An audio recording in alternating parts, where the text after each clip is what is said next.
अभी हम वॉइस के बारे में बात कर रहे थे और इसके स्टेप्स जो हमें एक्टिव वॉइस के सेंटेंस को पैसिव में बदलने में हमारे लिए बहुत ही हेल्पफुल रहेगा।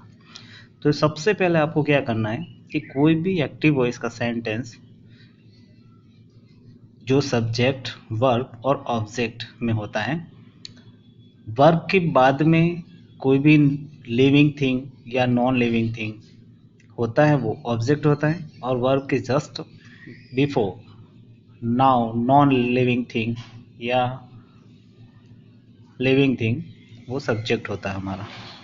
तो पहला स्टेप आपको ये करना है कि जो एक्टिव वॉइस का ऑब्जेक्ट है, जो मैंने फर्स्ट स्टेप में ये वाला बताया है कि ऑब्जेक्ट चेंज इनटू सब्जेक्ट, यानी कि सबसे पहले हमें जो ऑब्जेक्ट है, ऑब्जेक्ट उसको सब्जेक्ट के प्लेस पर लाना है, सब्जेक्ट बनाना है, सब्जेक्ट फॉर्म में उसे लिखना है। आगे हम पढ़ेंगे कि किस प्रकार ऑब्जेक्ट को सब्जेक्ट में बदलते हैं। सेकेंड स्टेप में आपको हेल्पिंग वर्ब पुट करनी है। सेकेंड, अब हेल्पिंग वर्ब काफ़ी टेंसेस तो ऐसे होते हैं जिसमें ऑलरेडी हेल्पिंग वर्ब मिलती है, लेकिन present simple and past simple दो इस ऐसे टेंस होते हैं जिसमें हेल्पिंग वर्ब हमें लगानी होती है। तो आपको ध्यान रखना है कि एक्टिव वॉइस में अगर आपको वर्ब की फर्स्ट फॉर्म दे रखी है, वर्ब की फर्स्ट फॉर्म, तो आपको इज, आर, एन, एम का यूज करना है। सब्जेक्ट के अनुसार सिंगुलर होगा तो इज लगेगा, आई के साथ एम, एंड प्लूरल सब्जेक्ट के साथ आर का यूज करना है। Third step, B, been and being, ये आपको लिखनी है, लेकिन ये हर एक्टिव वॉइस के सेंटेंस में एप्लीकेबल नहीं होती है।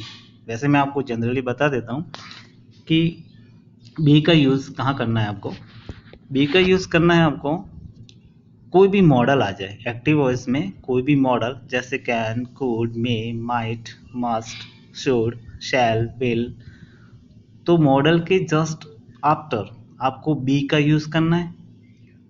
बीन का यूज़, अगर आपके एक्टिव वॉइस सेंटेंस में कहीं आपको हैज़, हैव एंड हैड दिख जाए तो आपको बीन का यूज़ करना है। और थर्ड, बीइंग, बीइंग का यूज़ तब करना है जब आपके एक्टिव वॉइस सेंटेंस में वर्ब के साथ आईएनजी फॉर्म होती है, यानी कि वर्ब आईएनजी फॉर्म में होती है, तो आपको बीइंग का यूज़ करना है। नेक्स्ट स्टेप में इनका यूज़ करने के बाद आपको कोई भी वर्ब फॉर्म, फर्स्ट फॉर्म हो या सेकंड फॉर्म हो, आपको उसे पैसिव वॉइस में वर्ब की थर्ड फॉर्म के रूप में उसे लिखना है, उस वर्ब को जो एक्टिव वॉइस में हमें मिली है। नेक्स्ट स्टेप में आपको बाय पुट करना है, बाय, और एंड में जो सब्जेक्ट है हमारा वो सबसे लास्ट में ऑब्जेक्ट बनाकर उसे लिखना है। तो इस प्रकार हमें ये 6 स्टेप अगर हम कंप्लीट कर लेते हैं तो हमारा एक्टिव वॉइस सेंटेंस पैसिव में चेंज हो जाता है। अब मैं आपको अगले टाइम में सब्जेक्ट एंड ऑब्जेक्ट के बारे में बताता हूँ।